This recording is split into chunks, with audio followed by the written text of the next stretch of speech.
Ada pertanyaan menarik dari Pak Alexander Winarto yang beliau menanyakan seperti ini. Kenapa saham United Tractor tidak naik harga sahamnya? Ya, padahal United Tractor sendiri punya anak perusahaan yang bergerak di saham di tambang emas. Nah, kira-kira kenapa ya kok United Tractor ini tidak naik sendiri padahal saham emas yang lain naik? Yuk kita bahas.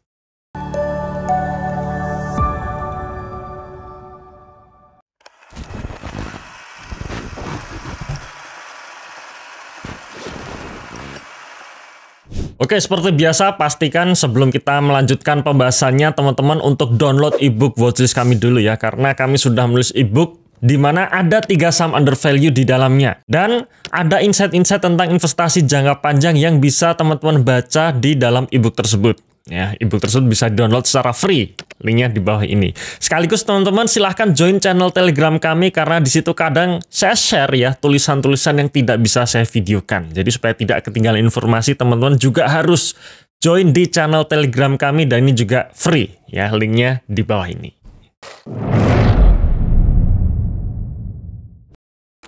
Video terakhir kemarin ya kita membahas mengenai hype emiten emas. Ya, videonya di sini, jadi silahkan teman-teman yang kemarin belum sempat nonton video ini, tonton dulu videonya.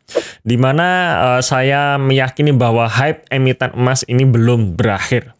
Nah, dan memang di dalam watchlist The Investor ada 3 saham yang bergerak di emas, yaitu Antam, di mana Antam sendiri secara year to date sudah naik 115%.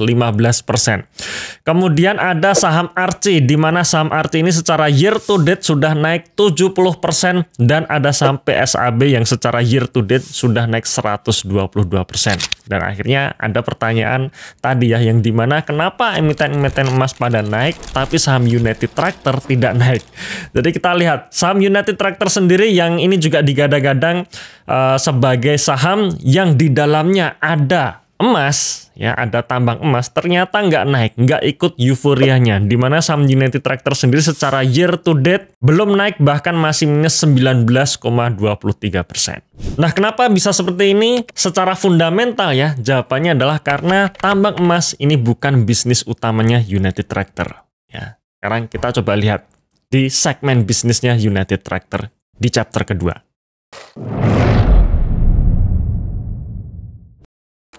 United Tractor sendiri punya anak perusahaan yang bernama PT Agincourt Resources, di mana ini adalah anak perusahaan United Tractor yang bergerak di pertambangan emas. Dan di tahun 2025 ini mentargetkan untuk memproduksi sekitar 240.000 ons. Jumlah atau target produksi emas ini termasuk salah satu yang terbesar di Indonesia ya, karena kalau kita bandingkan dengan 2 emiten yang saya sebutkan tadi di awal seperti Antam misalkan. Antam sendiri hanya mentargetkan untuk memproduksi emas di tahun ini sekitar 30.000 ons. Dan jumlah 240.000 ons ini juga masih jauh lebih tinggi dari target produksi emas PSAB yang di tahun 2025 ini hanya mentargetkan produksi emas sekitar 100.000 ons. Tapi kenapa saham United Tractor yang merupakan salah satu produsen emas terbesar di Indonesia tidak ikut hype dari kenaikan harga saham-saham emas yang lain? Karena jawabannya adalah kontribusi segmen emas terhadap pendapatan total dari United Tractor itu terlalu kecil ya, secara fundamental mengatakan seperti itu. Kita akan melihat ya di tahun 2025 ini posisi kuartal 1 di mana United Tractor membuka pendapatan bersih 34,2 triliun rupiah dengan laba sekitar 3,2 triliun rupiah. Nah, lalu bagaimana kontribusi dari segmen pertambangan emas terhadap total revenue ya, terutama revenue dari United Tractor. Nah, disinilah perlu kita melihat informasi di segmennya, di mana kalau teman-teman lihat lanjutannya ya, keterangan lebih lanjut mengenai revenue dari United Tractor per segmennya, ternyata pertambangan emas hanya berkontribusi sekitar 8% dari total revenue United Tractor. Di mana segmen penambangan emas dan mineral lainnya ya, jadi Antam ini juga selain punya tambang emas, juga termasuk punya tambang perak juga dan sebagainya. Per posisi 31 Maret membukukan pendapatan 2,9 triliun rupiah dibandingkan total dari pendapatan United Tractor yang sebesar 34,2 triliun rupiah atau hanya 8%. Ya, dan laba bersihnya hanya menyumbang sekitar 5%. Dari 225 miliar dibandingkan 4,4 triliun rupiah.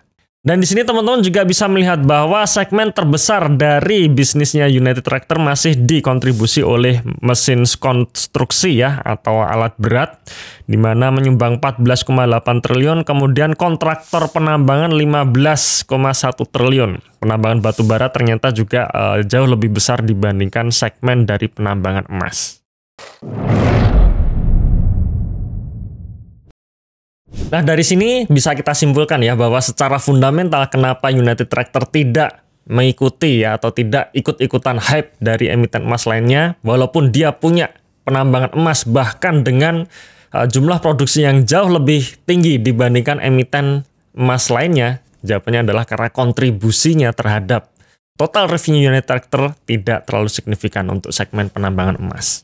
Nah, disinilah pentingnya kita memahami suatu perusahaan dengan membaca laporan keuangan. Karena dengan membaca laporan keuangan kita tahu nih bisnis utama di emiten-emiten tertentu itu apa gitu. Jangan-jangan kita sering mendengar ya, seperti misalkan United Tractor ini mendengar bahwa United Tractor adalah bisnis emas, padahal bisa kita katakan bahwa United Tractor ini bukan bisnis emas ya kontributor utamanya ya, tapi bisnis yang lain. Itulah kenapa membaca laporan keuangan ini menjadi salah satu skill penting ya untuk kita bisa berhasil di pasar saham. Nah, pada akhir Juli nanti rencana saya akan membuat workshop ya di Jakarta, di mana ada beberapa agenda di dalam workshop tersebut. Workshop tersebut 2 hari. Kita akan membahas mengenai cara membaca laporan keuangan dengan benar. Selain itu kita juga akan membahas bagaimana caranya kita memvaluasi harga wajar saham sehingga kita bisa mendapatkan saham-saham yang undervalue dan berpotensi untuk menjadi emiten multi-bagger dalam portofolio kita. Di hari kedua nanti kita akan bedah portofolio saya, di mana saya akan menjelaskan atau memberikan trik bagaimana 5 tahun berturut-turut portofolio saya bisa mengalahkan market dengan kenaikan portofolio 125%. Jadi jangan lewatkan workshop di akhir bulan Juli besok di Jakarta. Pelajari lebih lanjut melalui link di bawah ini. Oke, terima kasih sudah menonton video ini sampai akhir. Saya tunggu Anda di workshop akhir Juli nanti. Salam Passive Income.